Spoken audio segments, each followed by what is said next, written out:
And so learning and iterating and having these games of, I mean, how many times did you sit down and play the game of, like, I still do it today, the what the if game? Yep. Yes. What the if has helped my career, and it's helped a lot of the CEOs that I've worked with. Of there's a very high likelihood that when you're out on the street in the middle of the night doing something you shouldn't be doing, for which you can either get arrested or worse, you're going to run into a problem you've never handled before. Mm-hmm.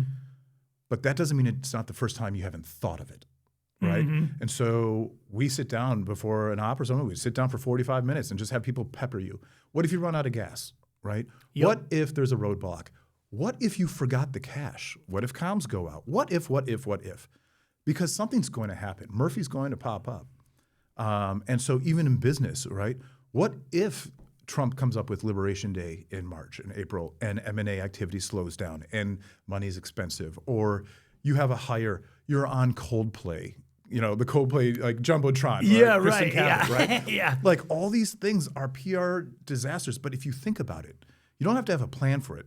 But planning isn't necessarily having something in order. Planning is just having not have the experience be the first time you are thinking about it, right?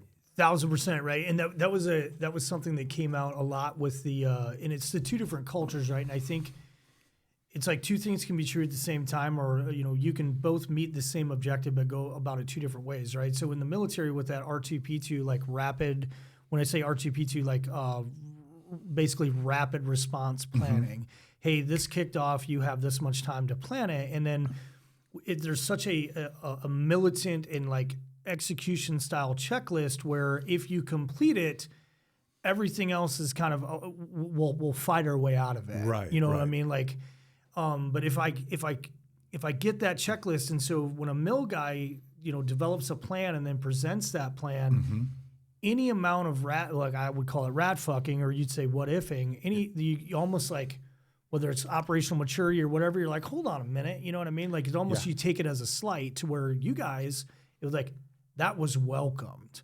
Right. Like, hey, please tell me something that I haven't thought of. Like rat fuck this to death. Seatbelts is a great small thing that it comes to mind immediately. In Afghanistan, we didn't wear seatbelts, mm-hmm. right? Like, first of all, we're in an armored vehicle, so we're going to win. In a collision, we win. But if you're going to dismount, you got to get going quickly.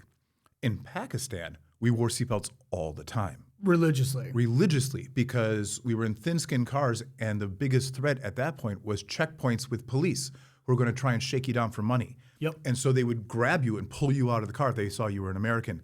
And that seatbelt gave you an extra second to stay in the car and run through the possibilities of what your iteration is. So it's amazing how when we would rat fuck it, it came down to it's like, is this a seatbelt or no seatbelt thing? And I know you can get drowned in the minutia, but a lot of stuff we were doing, we're playing for keeps. Like I was declared to that country, but still doing things nonetheless.